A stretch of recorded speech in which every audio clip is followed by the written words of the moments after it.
Hello, good people. Welcome to our show. Hello, bad people. Welcome to our show. I don't want to discriminate bad people. Welcome everyone who want to learn more about digital marketing, about SEO, and especially AI. It's very important today to implement AI to find out the way how to create high quality text by using AI. That is why I'm so excited to discuss this topic with Kate Starr. How are you? Hey, I'm good. How are you?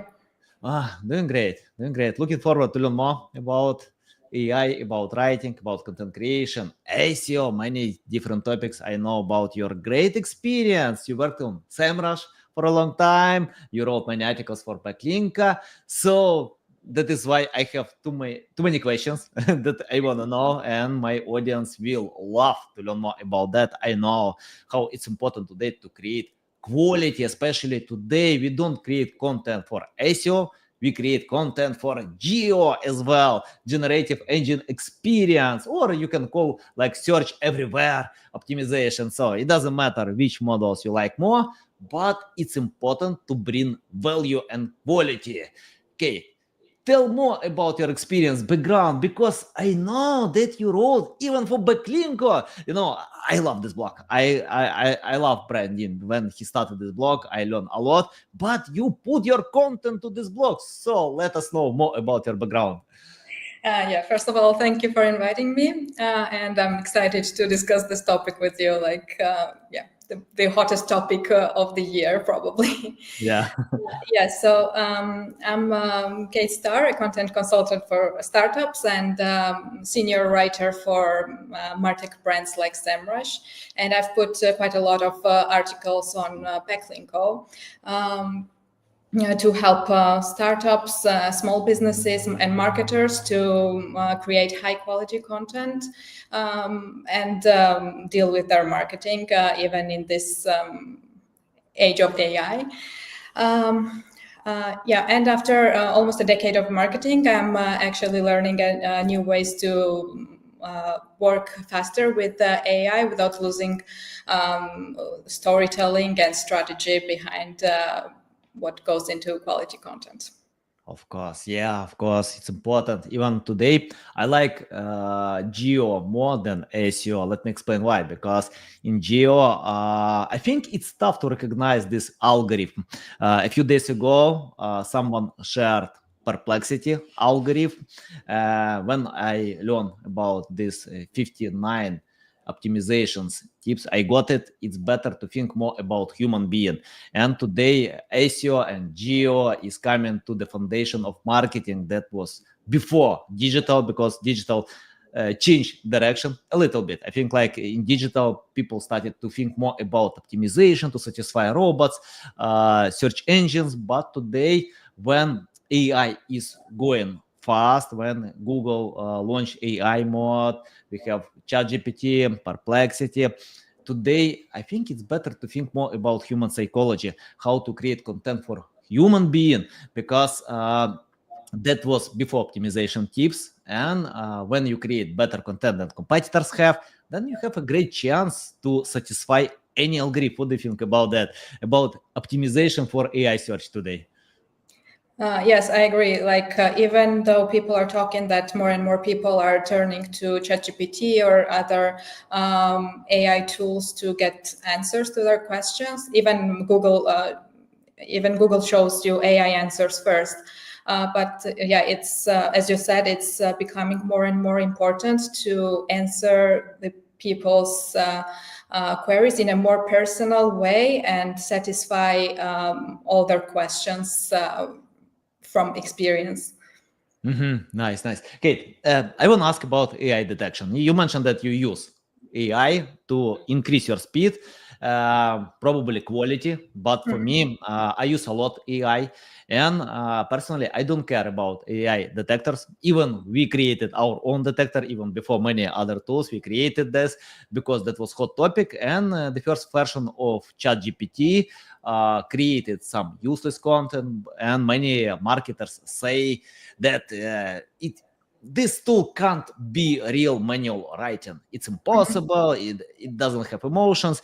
But I remember someone posted a book written by AI, and many people cried by reading this book because this book could touch emotions. And today, I don't see when people can laugh about the quality. So mostly, many writers, they usually drive AI to create quality. So basically, if you ask me to write any content about weight loss, I can't. I can't because I'm not an expert on that. Even that I lost my weight. Yeah, I had some problem in the past, so I decided to find a way. I did it. I lost weight, but I can't teach others. So if you ask me to write great article about weight loss, I can't. Even by using ChatGPT. But if you ask me about digital marketing, SEO, I can because I work on this niche. I love this niche. It's my passion. So, what your thoughts about AI detection today? Do we need to consider this metric? Do we need to analyze with AI detectors and how it can impact to Google? Yeah, based on my experience, all these AI detectors, they cannot really detect AI written content.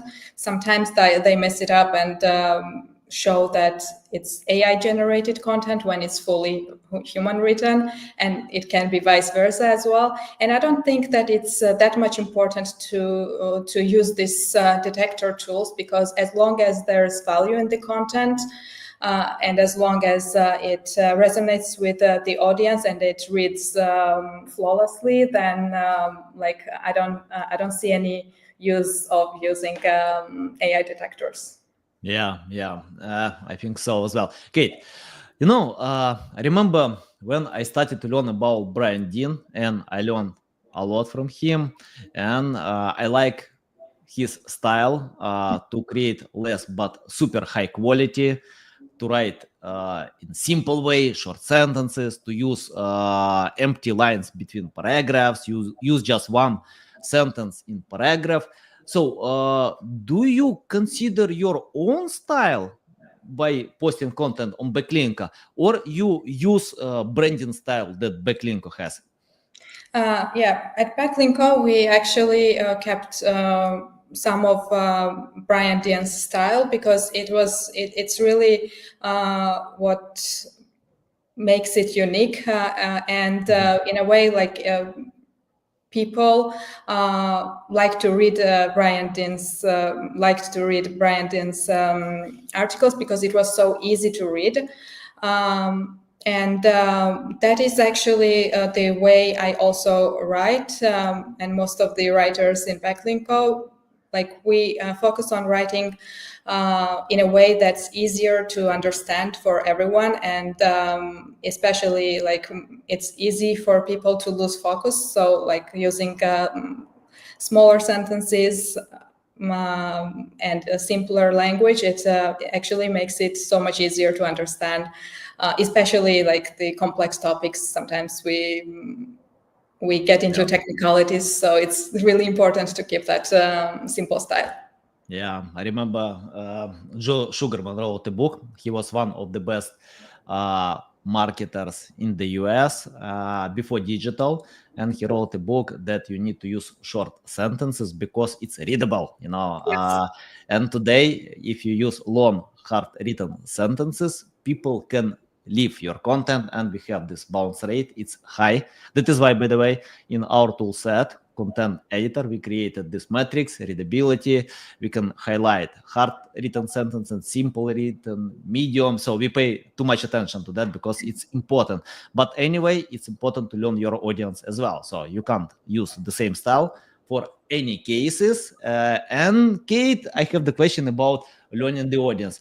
Okay, you have a lot of data from SEMrush, a lot of great data, but each case is different, and I still love old style to speak with customers, to learn from salespeople, to understand the audience more deeply. What do you think, how we need to mix data from SEMrush or any other tools similar with going ahead more deeply to your audience insights?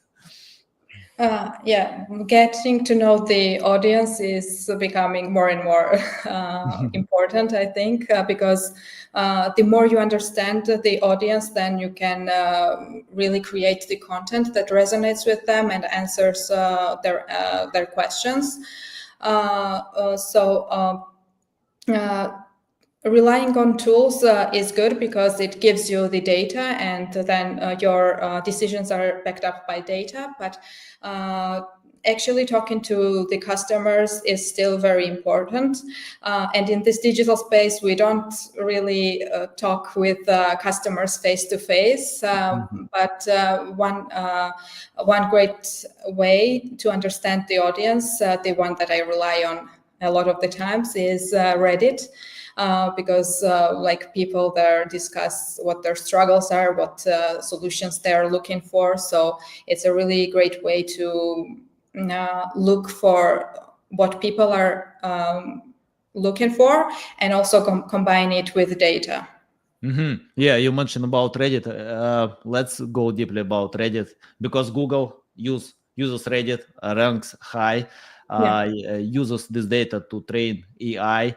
I know Perplexity can consider Reddit, ChatGPT. So probably all these AI models try to learn human content. It's not like well structured for a in order to get SEO traffic. They just learn forums, where people can share user generated content. For me, I mean, like in Reddit, it's tough to consider EEAT. I mean, like when you write for backlinko, probably your EEAT high because you have authority, you have trust. You can highlight your experience in a section bio. You have special style, but on Reddit it's not the same. And all AI models love user-generated content. What do you think about that? Why AI pays too much attention to Reddit? Because many experts can say no, they don't understand why Reddit, because it's not like it's against EEAT parameter, because you can learn on Reddit such things. What do you think about that? I think the reason Reddit is very important is that there's real people discussing real things, like asking real questions, and then other people are answering based on their experience, which is getting more and more important with by the time, because like everyone can create content with AI, and actually considering people's experiences is becoming more important, because that's what makes content more relatable, more engaging, and more authoritative as well. And that's what also makes EEAT Yeah, important. yeah. Nice. Kate, I want to ask about writing headlines. I opened Backlinko. I'm checking your last article, 15 marketing ideas for your small businesses, in brackets plus free checklist. If you check out this headline in my headline quality calculator that we created, and let me explain why we decided to create this calculator. Basically, we got a client, and the niche was weight loss supplements in the US. And the main problem with this client that he couldn't grow traffic for 3 years. So 3 years he got the same traffic that go down, up a little bit, but the same 100,000 people a month. Not bad, by the way. Not bad, but all businesses wanna grow. So, and when he came to us, he told we tried everything, to rewrite content, to update, to create new content, to use link building, to increase authority, many things. Nothing helped. So when we analyzed this website, we found that many meta tags, titles, and descriptions were written for the sake of having nothing special. So we decided to rewrite. And we learned a lot about this topic from HubSpot study, from Moz study, how to convince people to give a strong reason to click and open content. Then in a month, traffic increased two times that this business couldn't do for 3 years. So we just rewrote all meta tags because all content creators just updated or created new content and they ignored one simple thing. And we learned from this thing from how it's called. Sorry, I forgot this name. But anyway, so we've learned, David Ogilvy. So he shared about that before digital. So if you invest $1 to content, 80% should come to writing title. 60 symbols can give a strong reason people to click. So we did it. That is why we created this headline quality calculator. And if I check out your headline, I can see it's almost close to 100, you know. So tell, do you have your headline quality calculator or it's your natural way to write headlines like that? Yes. So over time, we learn how to write headlines in a way that people want to open. So yeah, it basically comes down to human psychology, because like this headline has to be very specific and show the readers what the article is about and what they will get if they open the article, because that's the first thing that they see, obviously, when they see your page on Google. So it's, I think, one of the most important things, Yeah, of course. parts of the content. Yeah. You know, I think you don't need my headline quality calculator. If you want to check out the test to play, you can, but you know, it's your more natural, you know, or probably experience, you know, because I Yeah. see marketers often have intuition, you know, and sometimes intuition can beat data, you know. So you can get a lot of data, but if you feel in your heart, because of intuition, because of experience, you can forecast something and do much better. Okay, Kate, I want to ask about the topic that New York Times posted a few days ago, that SEO is dead. But that was only in headline that we discussed with you. So, and in the context, that was described better, but we know many people just read headlines. Okay, SEO is dead, leave it. I need to find another channel. It doesn't work. What do you think about SEO? Let's think about future. Of course, SEO is not that. SEO still brings a lot of traffic. I'm not sure about the future. I think like many things will change. And according to Sam Rush, geo can become, I think, like in 2-3 years.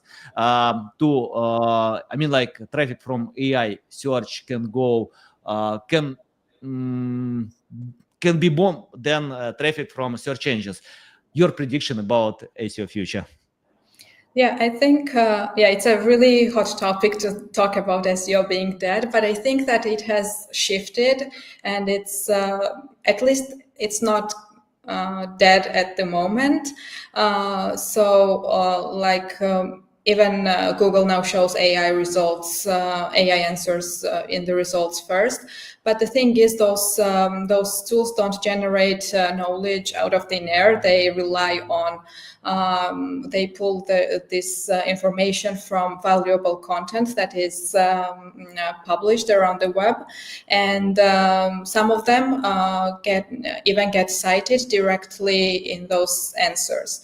So I think that moving forward, we should all focus on creating content that really satisfies users' intent, and instead of thinking that AI is stealing our traffic, think of it as making valuable content and something that AI can cite your resource to. Okay, you mentioned about valuable content. I want to know what valuable content means, because I still get the question when marketers say you need to create valuable content, high quality content, but how to measure this value that your content is valuable? Yeah, so by valuable content, I mean creating content that provides readers with the value they're looking for. For example, they could be searching for ways to lose weight, and instead of generic results, like if they see something that is based on someone's experience and with actionable step-by-step guide on how to do it, then I would consider it valuable. Yeah, I think value depends on audience. Yeah. So if audience are beginners, you Yes. can create like 101 article, and it brings value.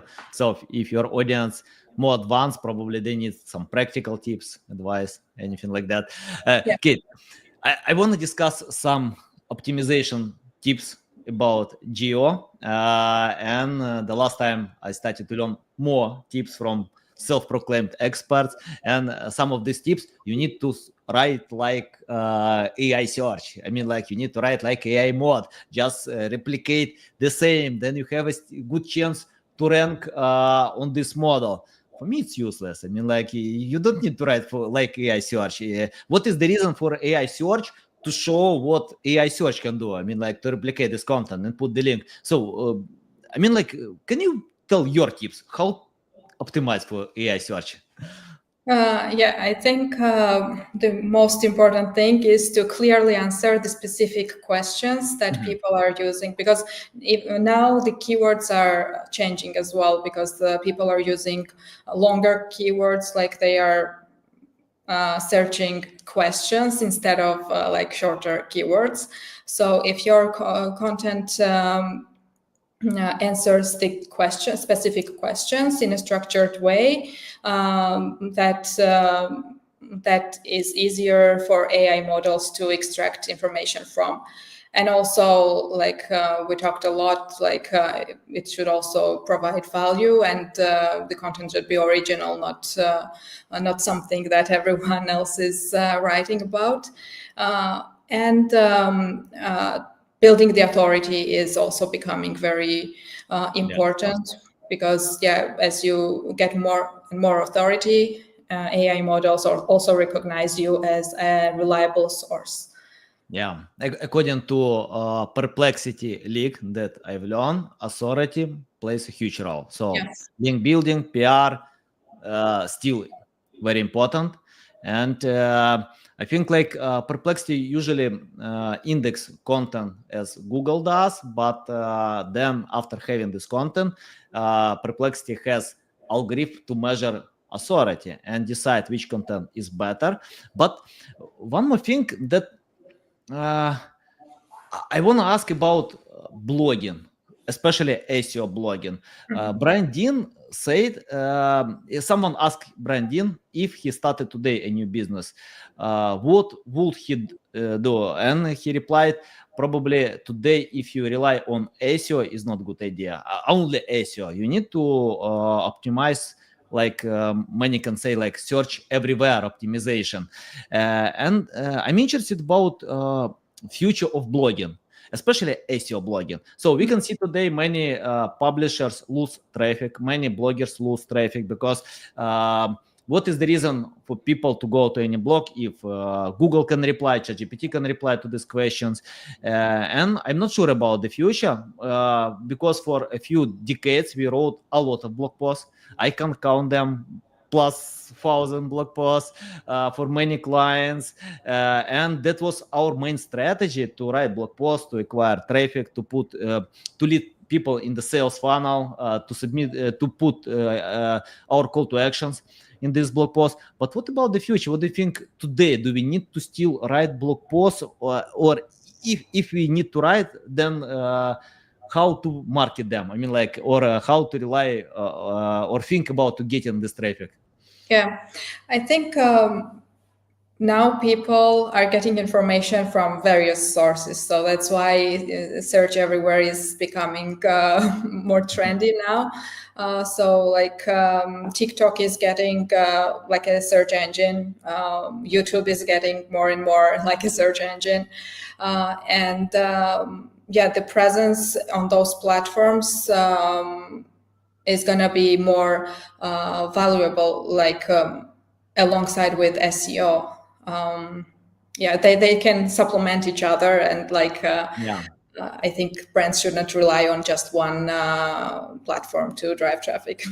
Yeah, yeah. But anyway, I think overwriting blog posts, I'm not sure it's a good idea. I mean, like to Yeah. write blog posts, if you can get ROI back from other channels. For example, I write blog posts because I have plus 40,000 people who can read my LinkedIn newsletter. So basically, I can get traffic from LinkedIn, I can get traffic from other channels, and if I feel that it brings value and can bring sales back without relying on SEO, why not? I will do it.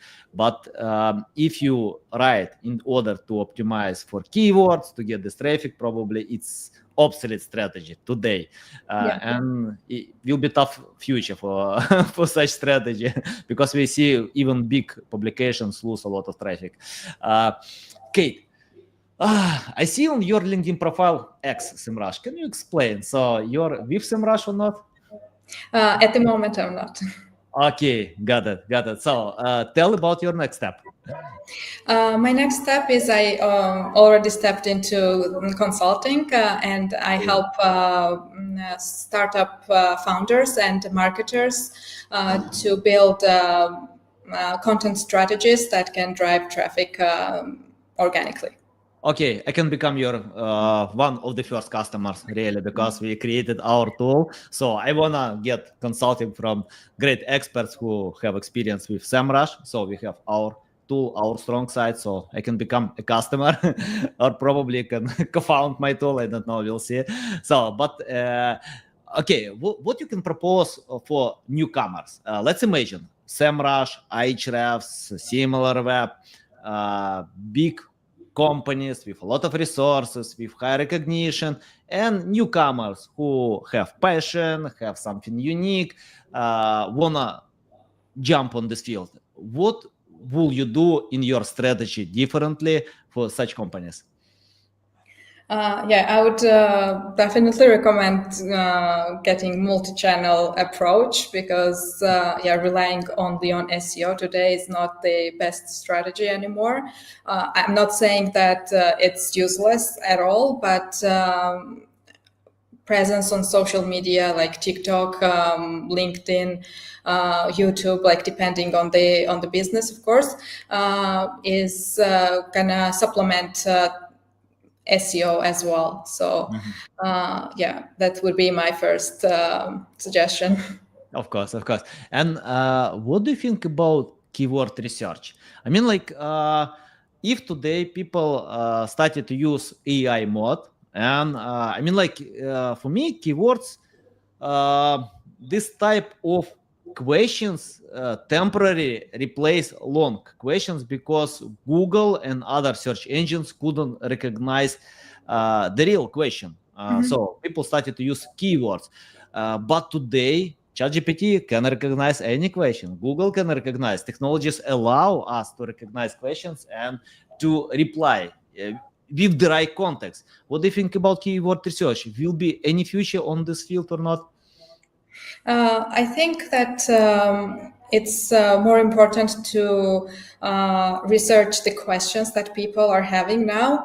And then if you are doing SEO as well, then you can validate your keywords using this keyword research tools to get the feel of what's the data that's behind those keywords. I think understanding people's questions is more important and then validating it with data. Yeah, yeah, I think so. So today, keyword research plays a role, but yeah, we'll see about the future. And for Yeah. me, it's important to adapt. Whatever happens, just adapt. Try new things, test them. You know, especially we have GPT-5, so I started to test a little bit. It's not like this tool could surprise me because ChatGPT surprise, all many models surprise, but probably I need more time. But I recommend to anyone, just if something new happens, Yeah. jump on this field. Kate, let's talk about AI agents. What do you think about that? How it's important today to play with AI agents and to, I don't know. I mean, like to implement in business models. Yeah, I think that it's a very interesting thing happening because it can really take off a lot of workload from us. like I've experimented with AI ChatGPT agent a little bit, and yeah, it gives surprisingly good results. So like I think that it takes off hard work from us Yeah. and helps us focus more on the strategy and creativity. Of course, yeah. It's important to test. Yeah, It's important to test because if you spend like 30 minutes, probably it's tough to get results. If you spend like days, many yeah, days, every single day, search, to fail many times, basically I failed many times in many different things. I remember when I decided to start PR for one client, so we paid $6,000 for one press release to distribute to write. But we needed to write 12 press releases a week, so it's crazy yeah, money. So, and I started, okay, what I need to do, I need to learn about PR.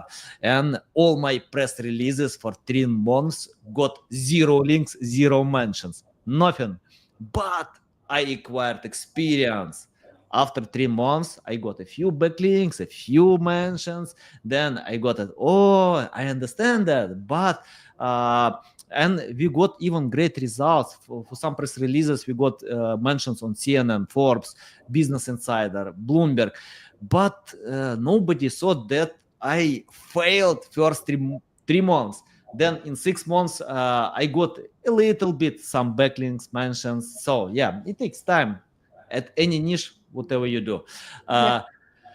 Kate, I want to ask about EEAT. Okay, we have AI, we have many things. You write for Backlinko, so you have this recognition. Can you tell how to hire right copywriters today? I mean, like, I see when businesses fire copywriters, don't cooperate with them, but after ChatGPT, I I didn't stop cooperation with any copywriters because I usually cooperate with experts. I never cooperate with copywriters. I did it before 2019, but when Google launched this algorithm EAT that updated to EEAT, experience, expert, authority, trust, and since then we cooperate only with experts. So we usually search for experts who write about special topics. Then we analyze if these experts acquire traffic, if they have organic reach, we start to cooperate with them. What do you think, how it's important today to consider this parameter, especially in AI search? Yeah, it's very important because since the EEAT was introduced, people and also the algorithms prioritize content that comes from experts. And for obvious reasons, because they can share their experiences and that resonates with people and people can trust it. So, yeah. Yeah. Kate, I have my final question about the future of Kate Starr. Can you imagine what kind of future will be for a person, Kate Starr, in 5 years and 10 years, considering what's going on in this world? Yeah, it's like especially now it's really hard to imagine like what's going on and what's where any of us will be because like I think the industry is shifting a lot. Obviously it's not dying, I wouldn't call it that, but it's shifting, and so are we, as we are learning more and more things. And yeah, hopefully I will be shifting alongside with it. Okay, so you don't build long plans, yeah, you just go step by step. Yes. Okay, got it, got it. Kate, it's a big pleasure to get on my show, to learn from you. I love this experience. Welcome back anytime to share more valuable insights. So I recommend to anyone to follow Kate Starr. And today it's a new consultant on this world, So if you want to learn more about real B2B, probably B2B, because Kate has great experience with SaaS products and even digital marketing SEO, because another background from Backlink. reach out to Kate and let her know that you found her on this podcast. Okay, guys, love you. See, by the way, Kate, tell the best way how to keep learning from you, how to reach out to you, how to follow you. No, the best way to reach out to me is through LinkedIn. I'm Kate Starr. You'll find me through Kate Starr. Okay, guys, if you can't find this tough name, Kate Star 2R in the end, then you can find the link in the description below to this podcast. But just type Kate, Kate Starr, and you can find Kate Star on LinkedIn and connect and let her know that you found on this podcast. Okay, guys, love you. See you.